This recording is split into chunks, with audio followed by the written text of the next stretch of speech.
Hola, mi nombre es Robert Mackenzie. Bienvenidos a la Universidad de Chicago, donde un distinguido grupo de invitados se ha reunido con el objeto de ver y discutir este capítulo de la serie Libre para Elegir.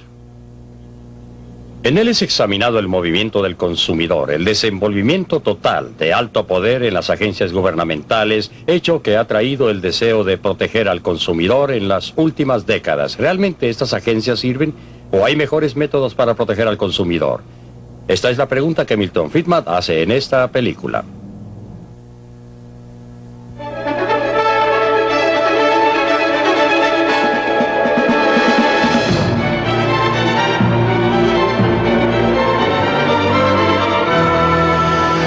Libre para elegir.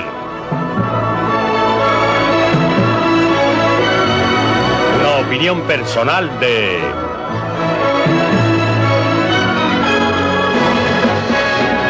Milton Friedman.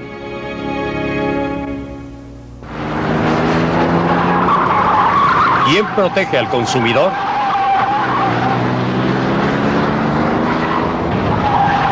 El Corvair modelo 1960, condenado por Ralph Nader como peligroso a cualquier velocidad. Desde el ataque de Nader se acepta cada vez más la idea de que hace falta que el gobierno nos proteja en el mercado. Hoy día, hay agencias por todas partes en Washington en que los burócratas deciden lo que nos conviene. Agencias para controlar los precios que pagamos, la calidad de la mercadería que compramos, la elección de los productos que se ofrecen. Nos está costando ya más de $5,000 millones al año.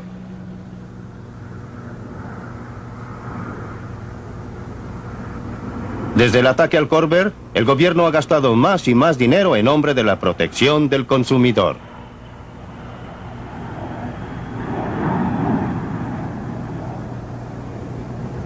Esto no es lo que tenía en mente el tercer presidente de los Estados Unidos, Thomas Jefferson, cuyo monumento vemos aquí, cuando definió un gobierno prudente y frugal como aquel que impide que los hombres se hagan daño unos a otros y los deja libres para dirigir sus propias metas en la industria y el mejoramiento.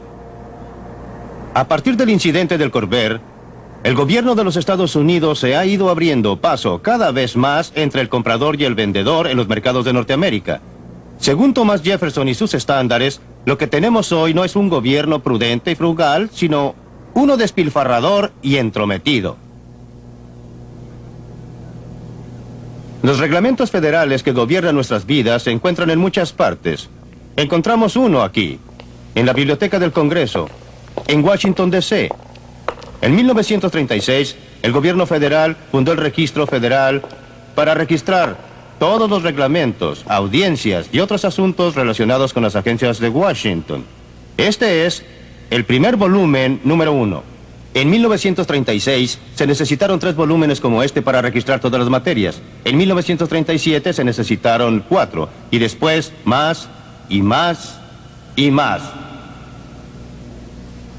Al principio aumentaron lentamente pero en forma constante, tanto así que año tras año se necesitó una pila más y más grande para registrar todas las audiencias de ese año. Entonces alrededor de 1970 hubo una verdadera explosión y una pila no fue suficiente para registrar todos los reglamentos de ese año. Se necesitaron 2 y después 3 pilas. Hasta que un día, en 1977, septiembre 28, el Registro Federal llegó a contar con no menos de 1,754 páginas. Y no son precisamente páginas chicas tampoco. Muchos de estos reglamentos salieron de este edificio. Seguridad de productos de consumo. Están ocupadas las líneas. ¿Puede esperar, por favor? Esta comisión es una de las agencias más recientes establecidas para protegernos. Resortes. ¿En qué le puedo servir? Una de sus tareas es Lo aconsejar que al lo consumidor. delató fue que uno de los que estaban ahí no se comportó en la forma debida. ¿Y qué se está haciendo respecto a lo inflamable de la vestimenta para niños? Pero su función principal es producir reglamentos y normas. Cientos y cientos. Ideados para asegurar la seguridad de los productos que ofrece el mercado. Es difícil escapar de la mano muy visible de la Comisión de Seguridad de Productos de Consumo.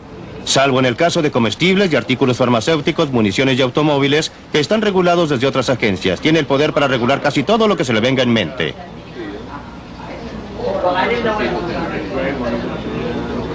Ya está costando 41 millones de dólares al año probar y regular todos estos productos para nuestro bien. Y eso que recién comienza. La comisión emplea técnicos altamente entrenados para llevar a cabo las pruebas como esta, probando los frenos de una bicicleta.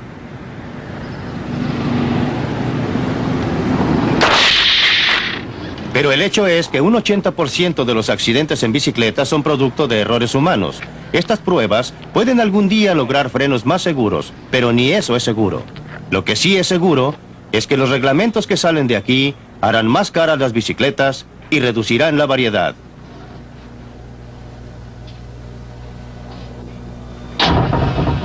Sí, efectivamente, están probando la forma en que se encienden los fósforos. Y son muy precisas las pruebas. La presión debe ser exactamente 1 libra. El fósforo debe estar exactamente en un ángulo derecho. ¿Comisión de Seguridad de Productos de Consumo? No importa cuántas pruebas se hagan, los columpios para niños nunca serán seguros. No se pueden prever los accidentes.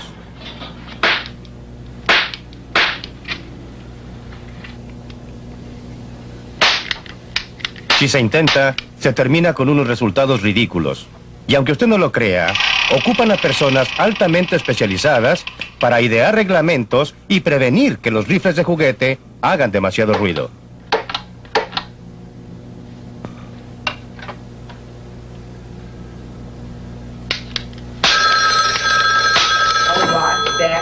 Comisión de Seguridad. La comisión, en efecto, está decidiendo lo que nos conviene. Nos están quitando la libertad para escoger.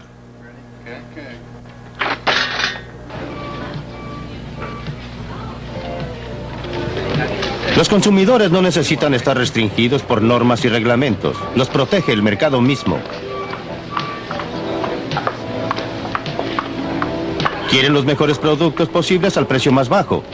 Y el propio interés del productor lo llevará a entregar este tipo de producto para mantener satisfechos a los consumidores. Después de todo, si entregan productos de baja calidad aquí, no van a lograr que usted vuelva a comprar. Si entregan mercadería que no les sirve, no la van a comprar. Es por eso que buscan por todas partes hasta encontrar el producto que los satisfaga y que llame su atención. Y promueven estos productos porque, de lo contrario, se arruinarán. Es obvia la diferencia entre el mercado y la acción política y la agencia gubernamental. Aquí nadie lo obliga. Es libre, hace lo que quiere. No hay un policía que le saque dinero del bolsillo o velará porque haga lo que dicen. Hace un cuarto de siglo, compré de segunda mano una calculadora de escritorio por la que pagué $300. Una de estas pequeñas calculadoras de hoy día y que podría comprar por $10 y que hace todas las operaciones que hacía la otra y más, ¿qué produjo esta tremenda mejoría en la tecnología? ¿Era el interés propio o la avaricia, si quiere? El afán de ganar de los productores que querían producir algo que les diera a ganar $1. La avaricia de los consumidores que querían comprar lo más barato posible. ¿Tomó parte en esto el gobierno? Muy poco, solo manteniendo abierto el camino para que la avaricia humana y el interés propio pudieran beneficiar al consumidor. Cuando los gobiernos intervienen en los negocios, se ahoga la innovación. Los ferrocarriles están reglamentados desde hace casi un siglo y son una de nuestras industrias más atrasadas. La historia del ferrocarril demuestra lo que casi siempre resulta de las buenas intenciones de los grupos que protegen al consumidor. En los años de 1860, las tarifas de ferrocarriles eran más bajas en los Estados Unidos que en cualquier otra parte del mundo, pero muchos clientes pensaron que eran demasiado altas. Se quejaron amargamente de las ganancias de los ferrocarriles. Ahora bien, los ferrocarriles de la época también tenían problemas. Problemas que surgían de la feroz competencia entre ellos. Muchos ferrocarriles, todos peleando por un pedazo del mercado, todos tratando de hacerse un buen renombre. Si quiere ver los problemas que tenían según ellos, venga a ver esto. Al ver el interior de este vagón privado de ferrocarril, no parece que las personas que dirigían el ferrocarril tuvieran mayores problemas. A algunos, como al dueño de este vagón privado, les había ido muy bien. Este era el equivalente del jet privado de los grandes magnates de hoy. Pero por cada uno que lo lograba, muchos no sobrevivían la feroz competencia. Lo que vemos aquí es un mapa ferrocarrilero de los Estados Unidos de 1882. Muestra a todos los ferrocarriles que existían entonces. Era un verdadero laberinto de ferrocarriles que iban a los rincones más lejanos, más apartados, cubriendo la nación de costa a costa. Entre puntos tan distantes como, por ejemplo, Nueva York y Chicago, había por lo menos media docena de líneas corriendo entre esos dos puntos. Y cada una de estas trataba de ganar el mercado reduciendo tarifas, las que llegaban a ser muy bajas. Los que más se beneficiaban de esta competencia eran los clientes que enviaban mercadería a puntos distantes. Por otra parte, entre algunos puntos de ese viaje, digamos por ejemplo, Harrisburg y Pittsburgh, había a veces una sola línea funcionando y esa línea se aprovechaba al máximo de su posición privilegiada. Cobraba el total que daba el tráfico y el resultado era que la suma de las tarifas que se cobraban para el tramo corto era típicamente más alta que el total cobrado por el tramo más largo entre los puntos más distantes. Por supuesto que ningún cliente se quejaba de los precios bajos para el tramo largo, pero sí se quejaban de los precios altos cobrados por los tramos cortos. Y esa fue una de las razones principales de la agitación que finalmente llevó al establecimiento de la Comisión Interestatal de Comercio. Los dibujantes de la época se deleitaban en hacer notar la tremenda influencia política que tenían los ferrocarriles, y realmente la tenían. Utilizaron las quejas de los consumidores para lograr que el gobierno estableciera una comisión que protegiera los intereses del ferrocarril. Demoró alrededor de una década para que la comisión funcionara plenamente. Para entonces, está por demás decir que los defensores del consumidor habían pasado a su próxima cruzada. Pero seguían ahí los ferrocarrileros. Rápidamente aprendieron cómo utilizar a la comisión para sus propios fines. Solucionaron el problema tramo largo, tramo corto, aumentando las tarifas del tramo largo. Los clientes terminaron pagando más. Hábleme de protección. El primer comisionado fue Thomas Cooley, un abogado que había defendido los intereses de los ferrocarriles durante muchos años. Los ferrocarriles continuaron dominando la comisión. En los años 1920 y 1930, cuando los camiones surgieron como competidores muy serios en los tramos largos, los ferrocarriles indujeron a la comisión a ocuparse del transporte por camiones. Los camioneros, a su vez, aprendieron cómo utilizar a la comisión para protegerse de la competencia. Esta firma lleva flete ida y vuelta del Aeropuerto Internacional de Dayton, Ohio. En algunas rutas es la única y los clientes dependen de ella. Pero la Dayton Air Freight tiene problemas. Su licencia de la ICC solo le permite llevar flete desde Dayton hasta Detroit. Para cubrir otras rutas, ha tenido que comprar derechos a otros porteadores con licencias de la ICC, incluyendo a quienes no tienen ni siquiera un camión. Y han pagado hasta $1,000 al año por el privilegio. Nuestra compañía está tratando de obtener derechos para viajar hasta ahí. Sí, lo haremos. Y gracias por su llamada, señor. Los dueños de la firma han tratado durante años de lograr que se les extienda la licencia a otras rutas. No tengo queja con las personas que ya tienen permisos de la ICC, solo que este es un país grande y desde el establecimiento de la ICC en 1936 han entrado pocas personas al negocio y no permiten que entren nuevas empresas y compitan con las empresas que ya están dentro. Claro que la Dayton Air Freight sufre, pero también sufren los clientes que pagan tarifas más altas. Hablando francamente, no sé por qué la ICC se queda tranquila sin hacer nada. Es la tercera vez que yo sepa que hemos firmado una solicitud de la Dayton Air Freight que nos ahorraría algún dinero.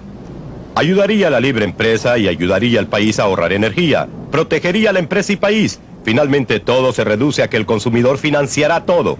Y ellos tienen la responsabilidad. La ICC tiene la culpa. La Dayton Air Freight ahora tiene muchos de sus camiones parados. Camiones que podrían estar proporcionando servicios valiosos. Lejos de proteger al consumidor, la ICC los ha perjudicado.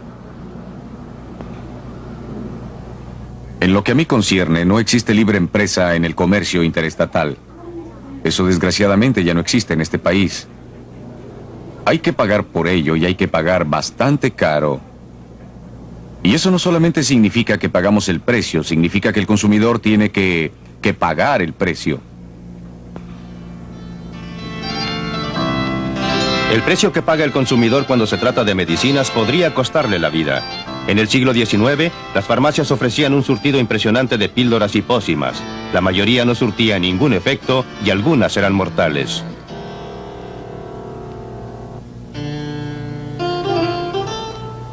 Hubo demostraciones por las drogas que producían defectos y mataban. En respuesta a la presión que ejercía el consumidor, la Administración de Alimentos y Productos Farmacéuticos logró prohibir la producción de una gran gama de remedios. Los tónicos y los elixires, con su propaganda exagerada, desaparecieron del mercado.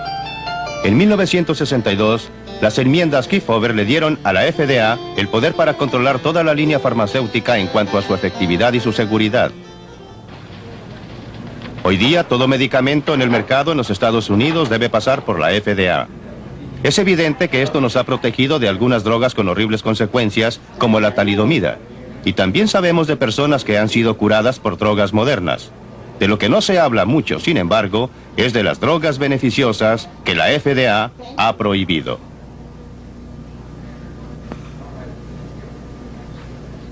Bueno, si examina el significado terapéutico de las drogas que no han llegado a los Estados Unidos, pero que se pueden obtener en otras partes del mundo, como por ejemplo la Gran Bretaña, nos hace dar cuenta de que hay muchos ejemplos de pacientes que han sufrido.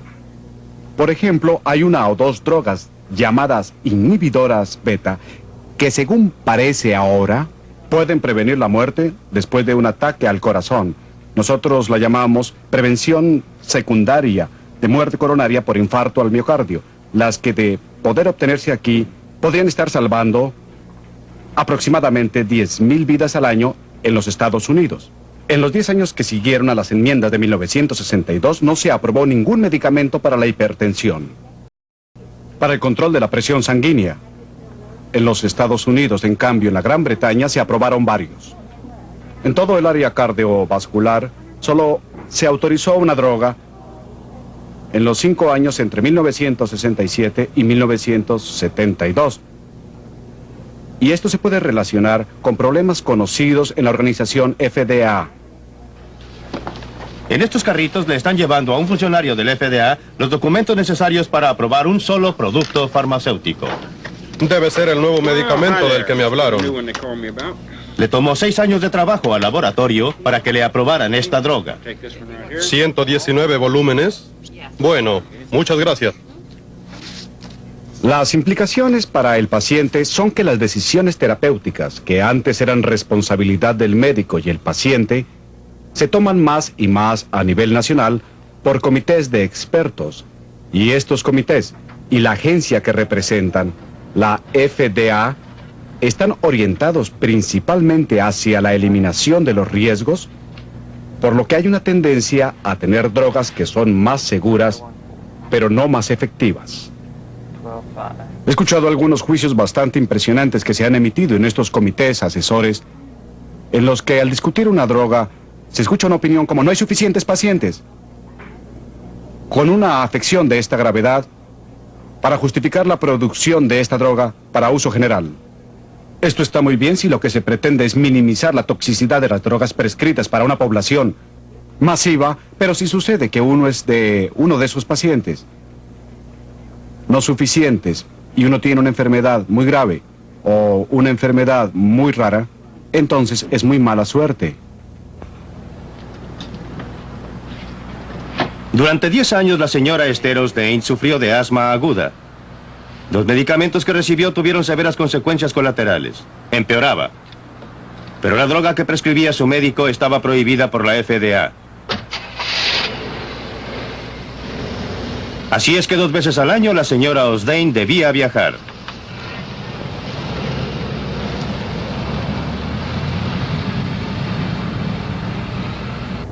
Había estado muy enferma, Me había hospitalizado varias veces y no encontraba la manera de controlar el asma y tenía que cambiar mi forma de vida cuando salía, aunque fuera por un periodo corto. Principalmente porque los derivados de la cortisona me estaban reblandeciendo los huesos e hinchando la cara y ocasionando otros cambios en mi cuerpo. Los médicos estaban bastante ansiosos por quitarme los derivados de la cortisona. La droga que su médico quería que tomara había estado en el mercado durante 5 años en Canadá.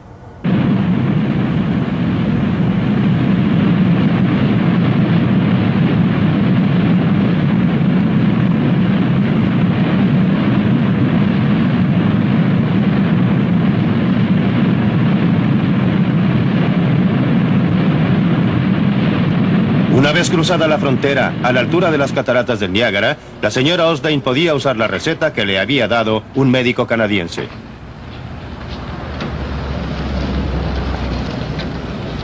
Todo lo que tenía que hacer era dirigirse a cualquier farmacia. Ahí podría comprar la droga que le estaba totalmente prohibida en su país.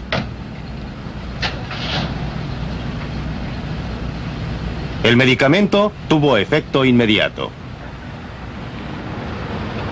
Hizo tal cambio en mi vida, tanto porque me eliminó la falta de respiración, como porque ahora no nos teníamos que preocupar tanto por el reblandecimiento de los huesos. Afortunadamente pude obtener esa medicina. Todo volvió a ser para mí más normal y por todo eso estoy muy agradecida. Finalmente encontré alivio a mi enfermedad en Canadá.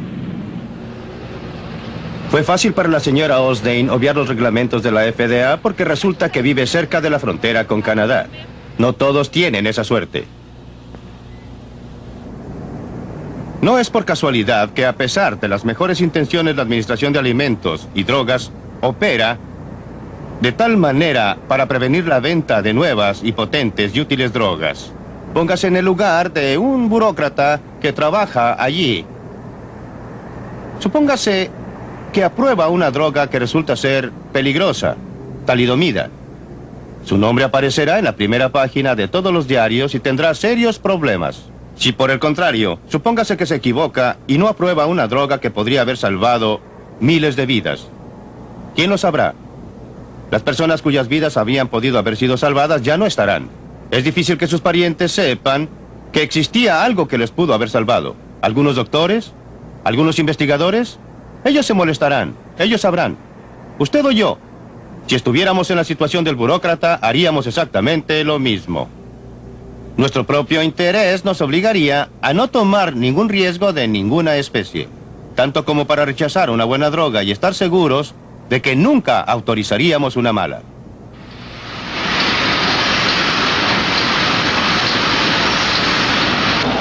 Los laboratorios ya no tienen los medios para desarrollar nuevas drogas en los Estados Unidos para pacientes con enfermedades raras.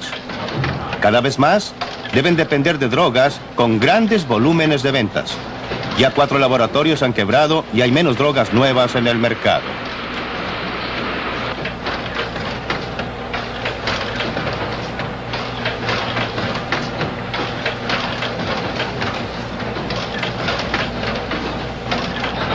¿Y a dónde irá a parar todo esto?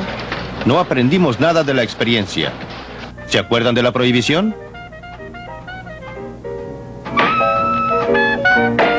En un ataque de moralidad a fines de la Primera Guerra Mundial, cuando muchos jóvenes estaban fuera del país, los abstemios nos impusieron a todos la prohibición de beber alcohol. Lo hicieron por nuestro bien. Y no hay duda de que el alcohol es algo dañino. Sin duda se pierden más vidas todos los años por el alcohol y también por el cigarrillo que por todas las sustancias peligrosas que controla la FDA. ¿Pero a dónde condujo esto? Hoy día, este lugar es el bar más antiguo que hay en Chicago. Pero durante los días de la prohibición era un bar camuflado.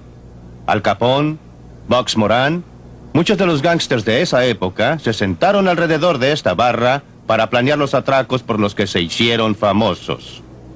Asesinatos, extorsión, secuestros, venta de alcohol. ¿Quiénes eran los clientes que venían aquí? Eran personas que se creían ciudadanos respetables, que nunca hubieran aprobado las actividades de Al Capone o Box Moran ni de otros. Querían una copa, pero para ello tenían que infringir la ley. La prohibición no detuvo el alcohol, pero sí convirtió a muchos ciudadanos respetuosos de la ley en todo lo contrario. Afortunadamente, todo eso pasó hace mucho tiempo, como la prohibición de los ciclamatos y el DDT. Pero no se equivoque, ya existe una especie de mercado negro de medicamentos prohibidos por la FDA. Muchos doctores se encuentran ahora en un dilema, presionados por lo que creen que es el bienestar que deben a su paciente y la obediencia estricta de la ley. Si seguimos por ese camino, no hay ninguna duda del fin. Después de todo, si está bien que el gobierno nos proteja contra el uso peligroso de rifles, escopetas y bicicletas, la lógica nos dice que se debería prohibir otra actividad mucho más peligrosa como el deporte del deltaplán, las motos y el esquí. Si el gobierno ha de protegernos contra la ingestión de sustancias peligrosas, lo lógico es que se prohíban el uso del alcohol y el tabaco. Aún las personas que administran las agencias reguladoras se horrorizan frente a esta posibilidad y miran para otro lado. En cuanto a lo demás, no queremos saber nada de ello. Que sea el gobierno el que nos informe, pero que nos deje decidir por nosotros mismos los riesgos que queremos tomar con nuestras propias vidas. Como podrá ver, para una serie de cosas tontas el gobierno empieza a dirigir nuestras vidas, formando agencias que nos dicen lo que debemos comprar y lo que no debemos comprar y lo que podemos hacer. Recuerden que comenzamos este programa con el Corvair, un automóvil que fue catalogado por Ralph Nader como inseguro a cualquier velocidad. La reacción a su cruzada fue la creación de una serie de agencias diseñadas para protegernos de nosotros mismos. Bueno, unos 10 años más tarde, una de las agencias creadas como consecuencia de ese movimiento finalmente llegó a aprobar el Corvair que había empezado todo el alboroto. ¿Qué cree usted que descubrieron? Durante 1 año y medio, compararon el rendimiento del Corvair con el de otros vehículos comparables y llegaron a esta conclusión. Repito textualmente, el Corvair del año 1960-63 se compara favorablemente con los demás vehículos contemporáneos que se utilizaron en las pruebas. Hoy en día, hay clubes de dueños de Corvair en todo el país. Los Corvair han llegado a ser piezas de colección. Los consumidores han pasado su veredicto sobre Ralph Nader y los reglamentos gubernamentales. Como dice Abraham Lincoln, no se les puede engañar a todos todo el tiempo. Es hora de que nos dejen de tomar el pelo. Aquellos burócratas bien intencionados que dicen protegernos porque no nos podemos proteger solos. Los hombres y las mujeres que han alimentado este movimiento han sido sinceros. Creen que nosotros, como consumidores, no somos capaces de protegernos solos, que necesitamos la ayuda de un gobierno sabio y benéfico. Pero como pasa a menudo, los resultados han sido muy distintos de las intenciones. No solo han sido nuestros bolsillos robados de miles de millones de dólares, pero estamos peor protegidos de lo que estábamos antes. Libre para elegir.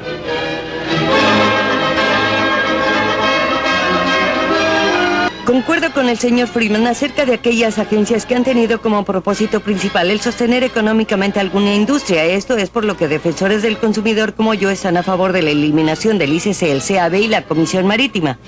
Pero cuando se habla de protección del consumidor en el mercado y cuando se habla del guardián gubernamental en la competencia, como lo demuestran todas las encuestas, los consumidores piden más y más protección.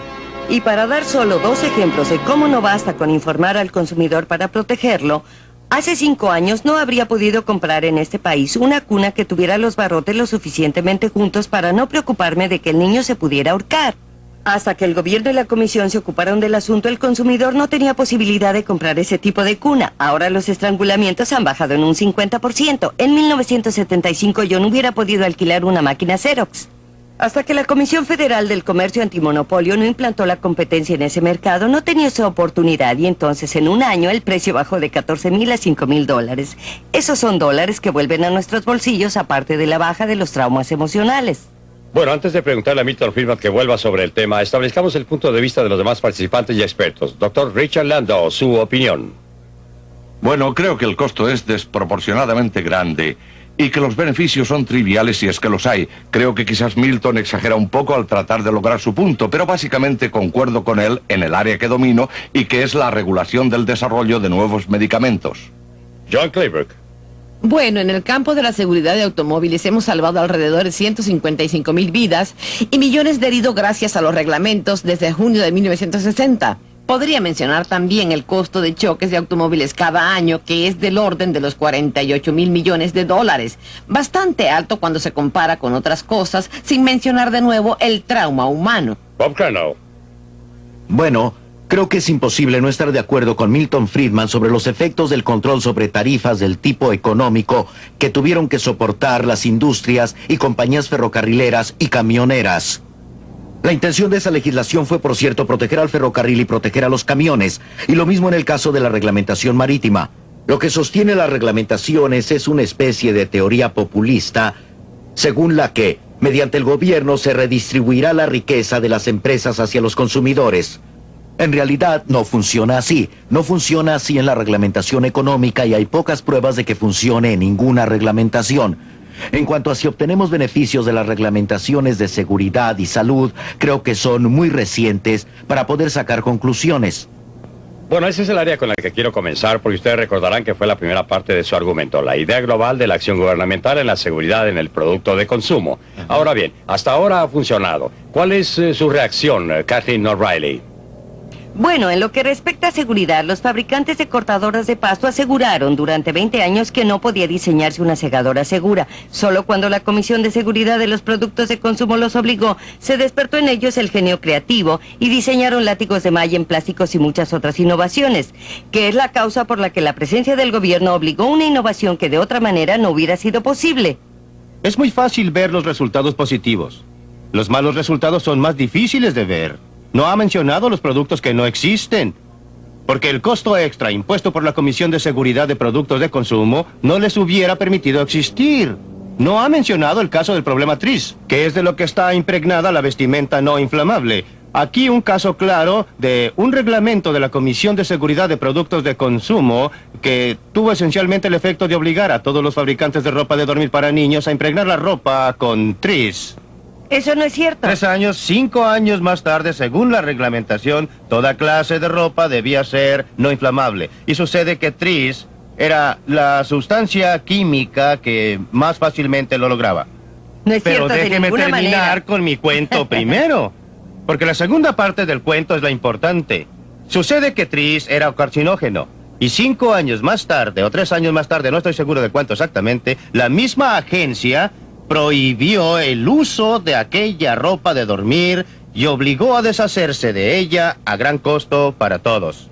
Bien, veamos esta historia. En 1968, cuando el Congreso pasó el acta de material inflamable, no le informaron a la Comisión cuáles sustancias químicas cumplían y cuáles no.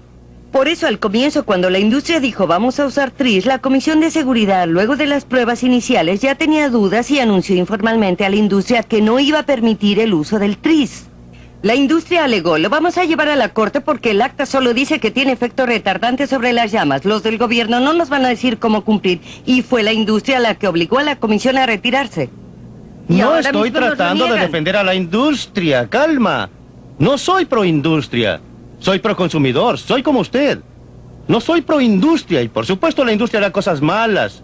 El asunto a dilucidar es qué mecanismo es más efectivo para proteger los intereses de los consumidores. Las fuerzas que están dispersas del mercado. Tome el caso de la vestimenta inflamable. Suponga que no hubiese tenido la exigencia legal. Pero ¿está usted de acuerdo con que se hicieran pruebas, que una agencia gubernamental lo sometiera a No, pruebas? de ninguna manera. Existen ¿No? agencias privadas que hacen ese trabajo. Está el Estudio del Consumo y la Liga del Consumidor. Y usted habla de una gran demanda por mayor protección. Esas agencias nunca, esos organismos... Por supuesto que sí, tienen todas esas publicaciones sobre Sí, es automóviles, verdad, ¿eh? pero lo que hacen es Ajá. probar los frenos y la dirección. Nunca No. los someten a pruebas de choque. Lo No, que más claro, importa saber no. cuando se compra uno es si morirá necesariamente en la caso de razón por las choque. que- Y no se la logra esa razón por las que información no lo porque es prueban- muy cara. Por supuesto, de todas maneras, porque es caro, porque el número de consumidores que está dispuesto a comprar ese servicio y aceptarlo es muy reducido. Esa no es la razón es que es sumamente caro. Por supuesto, pero si tuvieran un gran número de clientes, si hubiera suficientes clientes, suficientes consumidores Sí, que pero quisieran... la historia del huevo y la gallina es ridículo. No, no es el caso del huevo y pero la si usted gallina. La cree que es situación... importante que el consumidor tenga información tecnológica, que me parece es la base y la tesis de su argumento, estoy segura que diría que una de las cosas que hace una sociedad al unirse es proveer servicios básicos, policía, servicios de tránsito, todo tipo de cosas básicas, correos y bomberos y el resto. ¿Por qué no hacer pruebas de artefactos tecnológicos que el público no tiene forma de conocer? Antes de responder, quisiera que opinaran los demás. Bob Crandall. Me parece que el profesor Friedman podría ceder un poco en esto. Es verdad que en la propagación de información se presenta el problema del que no paga el pasaje. Y uno de los problemas es que mientras usted y yo podamos valorar los resultados obtenidos por un sindicato del consumidor, no lo tenemos que financiar.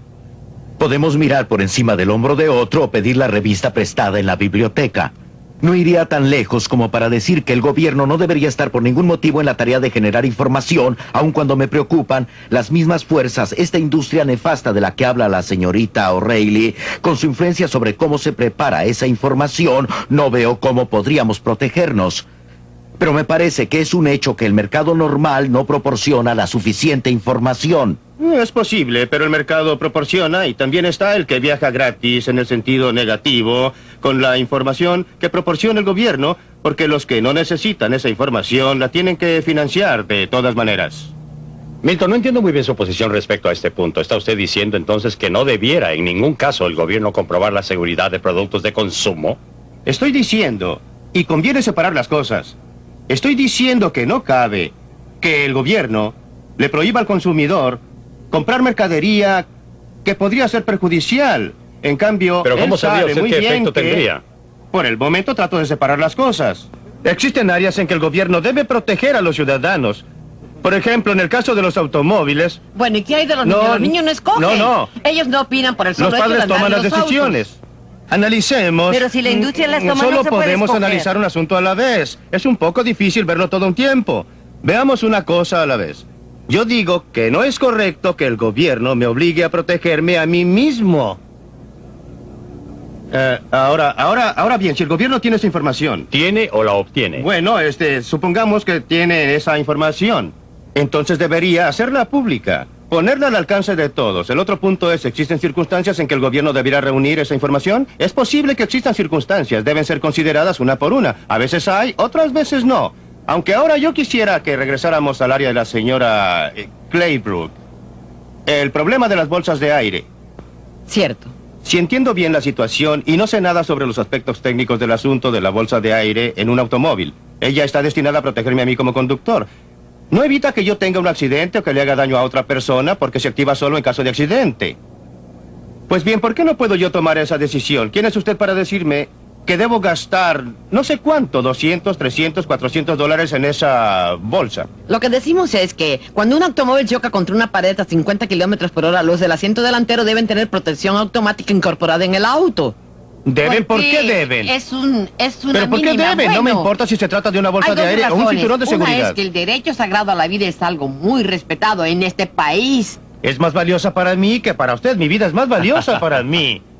Bueno, pero ¿Utiliza usted su cinturón de sabe que seguridad? en un caso como este... A veces sí, a veces no. No parece ser tan valiosa para usted. Si lo fuera, usaría el cinturón. Perdóneme, hay otras cosas Sí. que son más valiosas. Sí, pero su uso es algo simple. Pero mi pregunta ahora es, y quiero una respuesta directa. Pero hay una razón básica del por Sí. qué, y es porque una persona cuando compra un automóvil no sabe cómo se va a comportar el auto en diversas situaciones. Ese es el punto número 1. Número 2. Hay un estándar mínimo básico y ese es el estándar de rendimiento. No es que lo obligue a usted a tener ciertas piezas en su automóvil, pero sería un estándar básico que su auto ya traería y que al comprarlo nadie dejaría de tenerlo.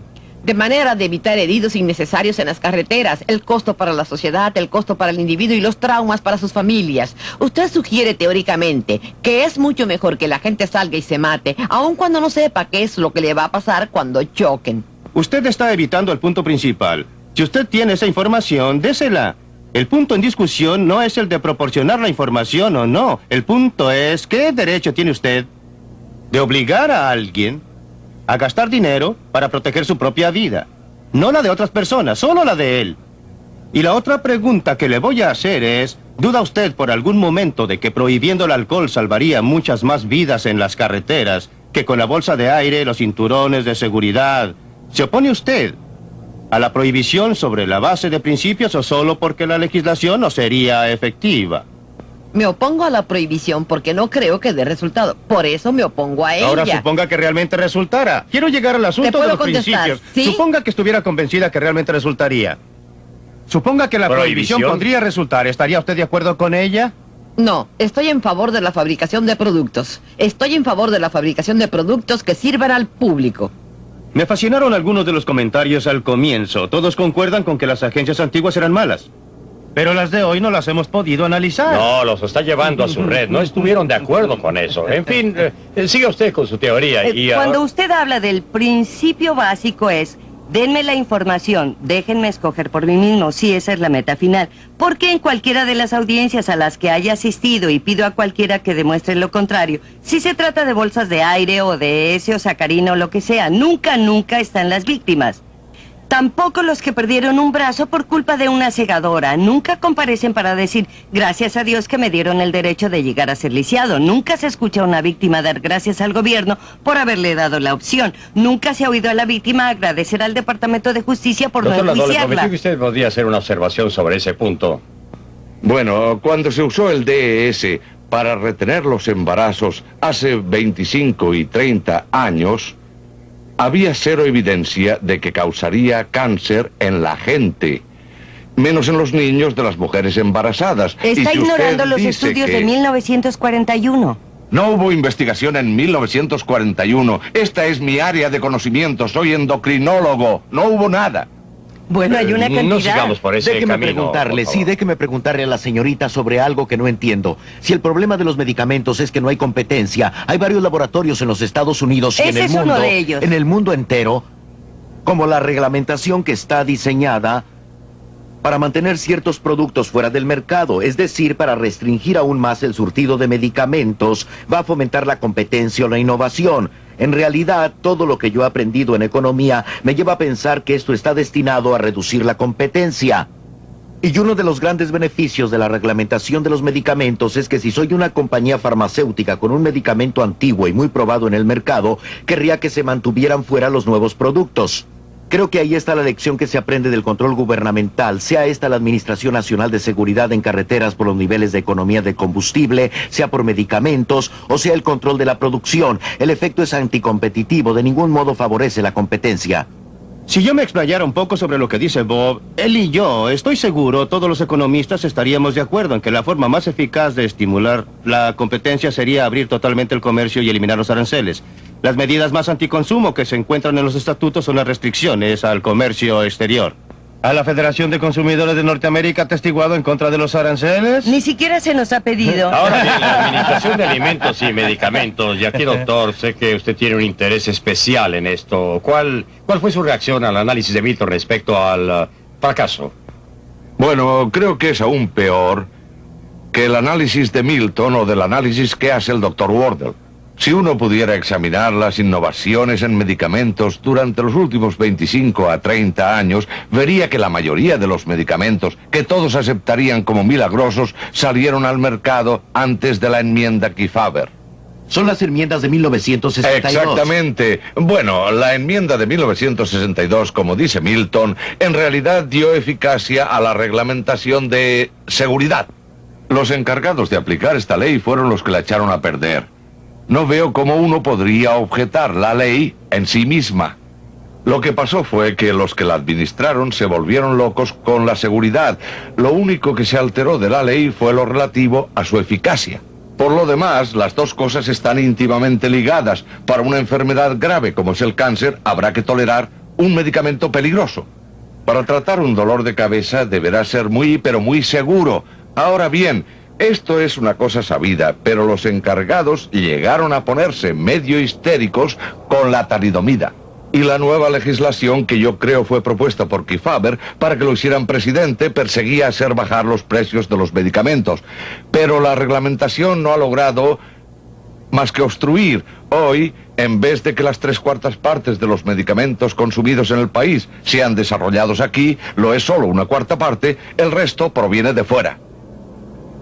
Podríamos esclarecer este punto. Usted dice que no debiera haber intervención gubernamental en los comestibles ni en los medicamentos, o es simplemente la política que adoptó la FDA o que se impuso a raíz de la enmienda Kefauver la que falló. Creo que es necesario tener ciertas pautas y es posible establecer pautas basadas en la enmienda Kefauver, quitándoles la responsabilidad de la toma de decisiones a los burócratas de la Administración de Alimentos y Medicamentos. Usted dirá cómo. Yo diría que dándoselo a consejos de expertos imparciales para que tomen las decisiones. Milton, ¿está de acuerdo con eso? No, no lo estoy. ¿Puedo hacer un comentario? Porque nunca he visto... ¿Ha visto usted alguna vez a un gato que ladre? No, realmente no. Pues bien, las agencias gubernamentales y las leyes gubernamentales siguen sus propias leyes, de la misma manera que la naturaleza determina que los gatos no ladren. Las leyes de la ciencia social dicen que cuando se le da poder a una agencia para que aplique normas, ese poder va a ser usado. Quisiera pasar a la tercera área elegida por Milton, la Comisión de Comercio Interestatal como ejemplo. Ahora bien, esto está más cerca de su campo de acción, Robert. ¿Cuál es su reacción frente al análisis que hace y qué cree que debiera hacerse al respecto? Bueno, creo que no logrará mucha reacción de parte de... No creo que haya alguien en esta reunión que no se preocupe por los beneficios o los costos que significa la reglamentación del transporte. El único grupo favorable a que continúe la reglamentación que encontrará será la Asociación Americana de Transporte Camionero. Y ni siquiera ellos son convincentes respecto a los beneficios o consecuentes con lo que dijeron ayer. No hay una buena razón que justifique continuar con esta reglamentación. Quizá dure más tiempo que la reglamentación de las líneas aéreas, porque el número de personas a quienes esa reglamentación ayuda a enriquecer, es decir, a los que manejan los camiones, los que tienen un permiso para operar, para transportar libros empastados entre Peoria y Springfield, Illinois, o algo por el estilo, esas personas son muchas. Y va a ser difícil hacer algo para... la naturaleza de la reglamentación y de la intervención gubernamental, o es simplemente un ejemplo de donde se ha actuado muy mal y contrariamente al interés del público? Eso prueba mucho respecto a reglamentación gubernamental y no son diferentes, creo yo, tratándose del campo de la salud y la seguridad. Déjeme informarle de un área de reglamentación muy importante para la salud y la seguridad, en lo que creo incluso Milton Friedman estaría de acuerdo en cierto modo, y es la reglamentación en el control de la polución, o por lo menos el establecimiento de normas en la propiedad que permiten reducir los niveles en que estaría la polución si no hubiera control respecto a la política del medio ambiente. En el Congreso, los que más están a favor de esa política provienen de la parte noroeste de los Estados Unidos. Y los menos, aquellos con más bajo promedio de votos en el Congreso, vienen del suroeste y de Alaska. Se preguntarán por qué, y una posible respuesta pienso que sería que el aire está viciado en la ciudad de Nueva York, pero no creo que se encuentre mucha gente que se preocupe seriamente por la calidad del aire en esa ciudad.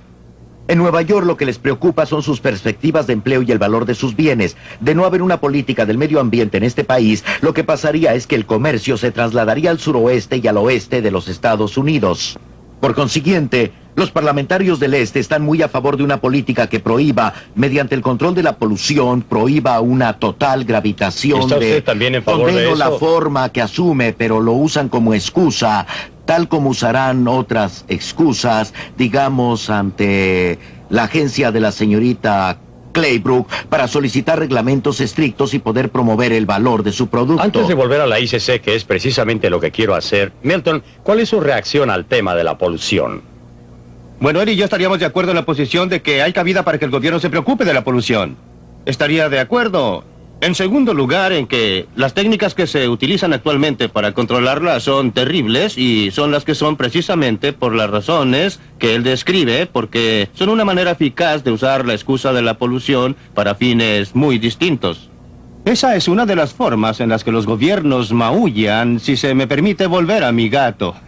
Hemos discutido este punto en detalle en un libro que escribimos para acompañar este programa de Libre para Elegir. El programa en sí era demasiado corto para que pudiéramos enfocar el problema de la polución. En realidad, lo tuvimos que dejar de lado por ser un tema tan complicado y difícil. Pero hay cabida para una verdadera intervención del gobierno porque es un caso en que se está protegiendo a terceras personas.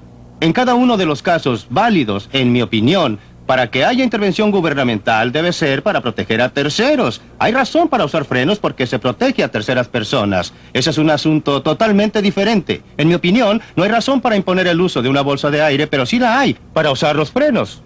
¿Acepta usted? No, ya que si sufriera heridas por el no uso de un elemento pasivo, En cierta medida me vería obligada a pagar parte de sus gastos médicos y de su prima de seguro. Por eso, solo para la isla de Gilligan, donde hay de 6 a 9 personas sin que interactúen, para esa pequeña sociedad tiene validez su distinción. Calma. En el caso del alcohol, cuando se enferma a causa del alcoholismo, ¿quién paga? Se ha demostrado que solo el consumo excesivo hace daño. No estoy hablando de accidentes. ¿Qué hay de la cirrosis hepática? Es una enfermedad sumamente común. Justamente por eso necesitamos... Porque es una enfermedad muy larga y muy cara. Podríamos detenernos sobre... Milton ha hecho una distinción muy interesante aquí. Uno se puede hacer daño, ha dicho, o depende de uno si quiere correr el riesgo de hacerse daño. Pero en ese caso, ¿podría usted hacer esa distinción? Permítame volver a la pregunta. Nos estaba diciendo que no debemos hacer caso porque el tipo que sufre daños físicos va a terminar en un hospital por el gobierno. No solo por el gobierno, no. Y los daños también. Conteste ese punto porque mi... Calma, déjeme separar los dos puntos en disputa porque realmente quiero llegar a esto. Porque su respuesta es muy común y contiene un elemento de validez. Lo que pasa es que cometimos dos errores. Pero no hace falta estar en un hospital del gobierno para que tenga validez. Perdóneme, espere un momento.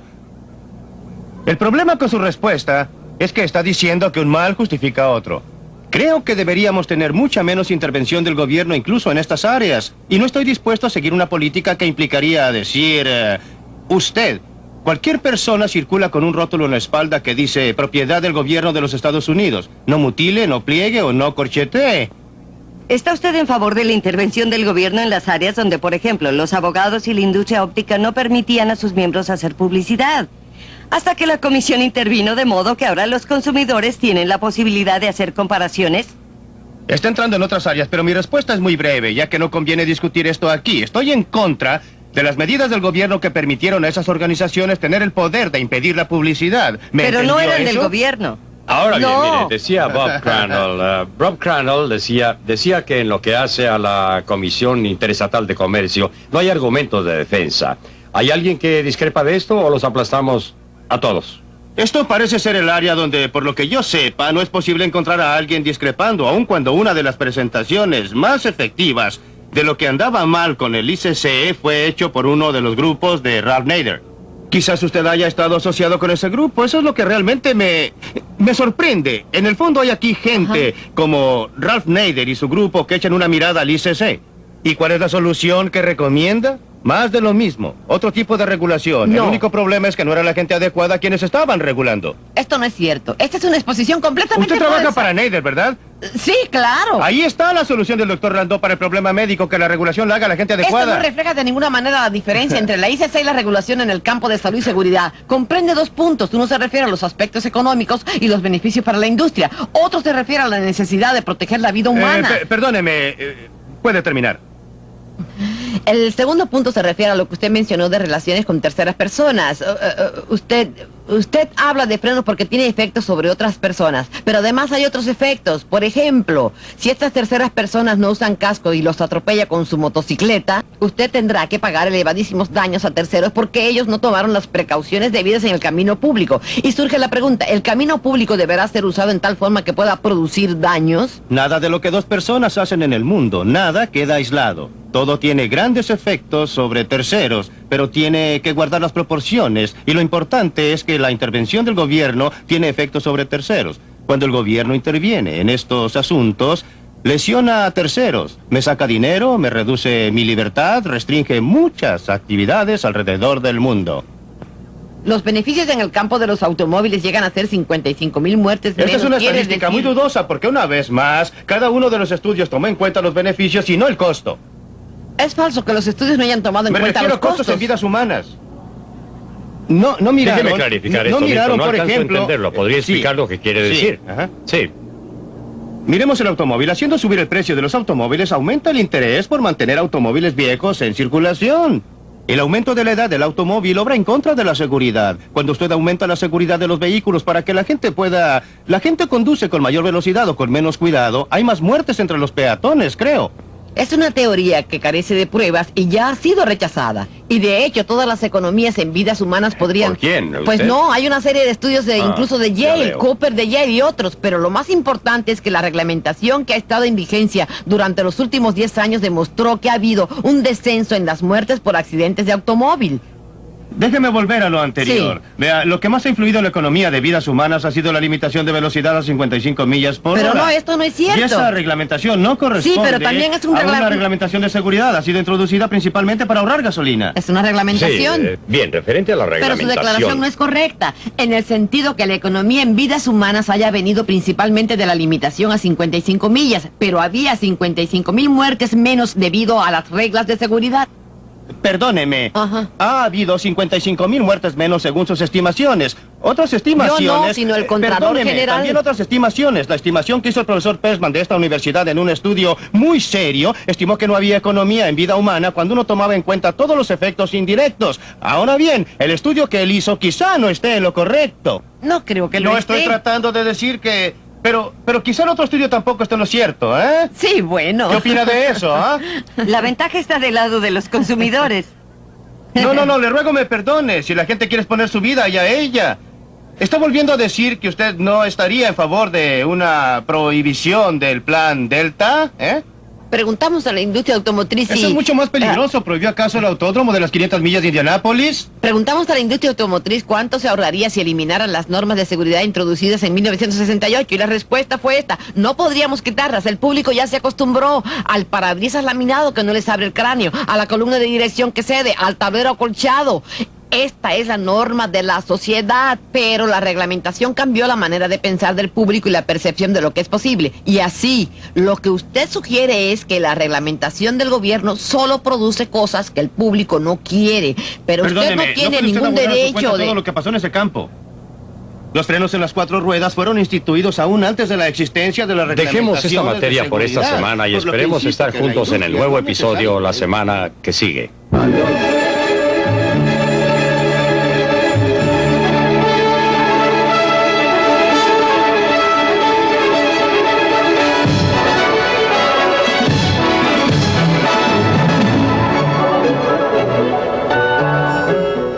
Sea usted un doctor o un operador en una estación de servicio, un trabajador en una fábrica o un burócrata, usted estará representado en nuestro próximo programa. Milton Friedman mira hacia el mercado de marcas para descubrir cómo los trabajadores pueden protegerse mejor en los más difíciles mercados de empleos. Si usted tiene que salir en busca de sustento, no se pierda Libre para Elegir la próxima semana.